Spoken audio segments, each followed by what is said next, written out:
There will never be a point in your life where it's the right time to do a great thing. If you're waiting for that perfect moment, that perfect timing, it's not going to happen. You know what you have to do? You have to create the perfect time and the perfect opportunity and the perfect situation.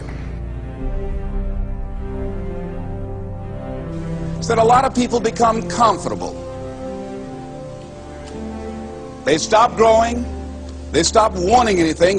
They become satisfied. People getting ready to go to jobs that they don't like.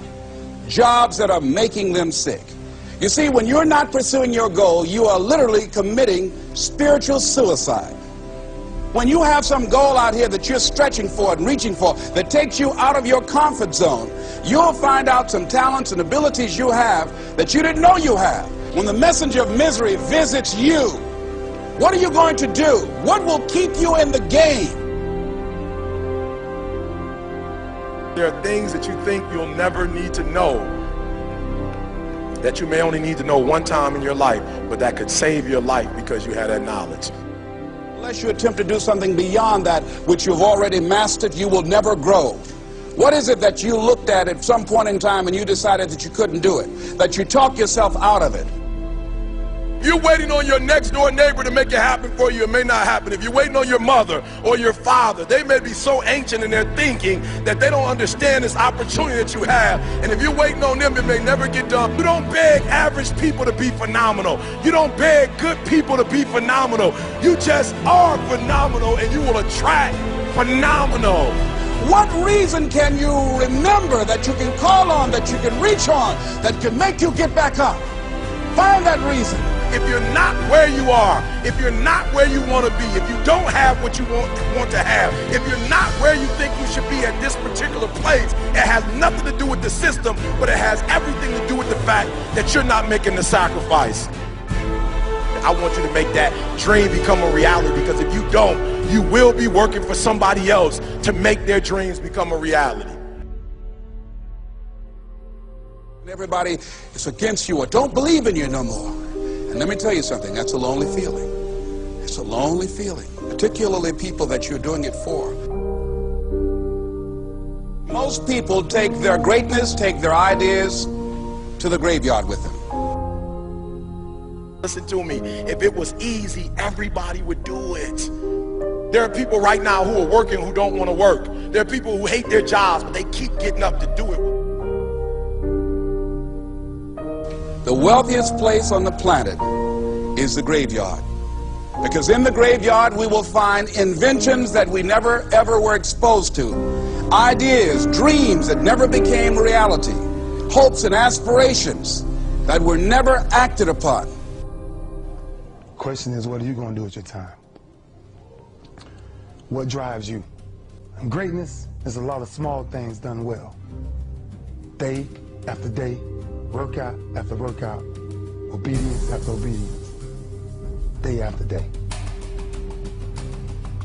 When things don't work out for you, when things happen that you could not anticipate, what are the reasons that you can think of that can keep you strong?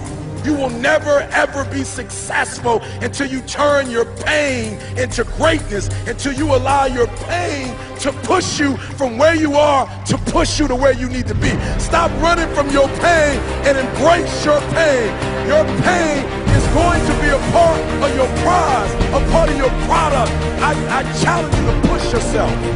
See, it's easy to be on the bottom. It doesn't take any effort to be a loser. It doesn't take any motivation, any drive in order to stay down there on a low level. But it calls on everything in you. You have to harness your will to say, I'm going to challenge myself. I mean that what you did last week don't count. Today is the only important day. There are 86,400 seconds in a day, and how you use those are critical. You got 86,400 today, and what you do today is going to cement who you are. Nobody's going to talk about what you did last week. That the biggest enemy you have to deal with is yourself. There's an old African proverb that says, if there's no enemy within, the enemy outside can do us no harm. You you have this opportunity of a lifetime. It means absolutely nothing if you don't take advantage of it in the lifetime of this opportunity. I got a saying that when life knocks you down, try and land on your back, because if you can look up, you can get up. If you want a thing bad enough to go out and fight for it, to work day and night for it, to give up your time, your peace, and your sleep for it, if all that you dream and scheme is about it, and life seems useless and worthless without it. See, it's time now. If you want to make this your decade, you've got to start saying yes to your life. You've got to start saying yes to your dreams, yes to your unfolding future, yes to your potential, as opposed to saying no. When you die, die on E. Leave no dream left behind, guys. Leave no opportunity left behind. When you leave this earth, accomplish every single thing you can accomplish. Listen to me, you're gonna be here one day, but you'll never get here if you give up, if you give in, if you quit. And finally, guys, you gotta wanna succeed as bad as you wanna breathe.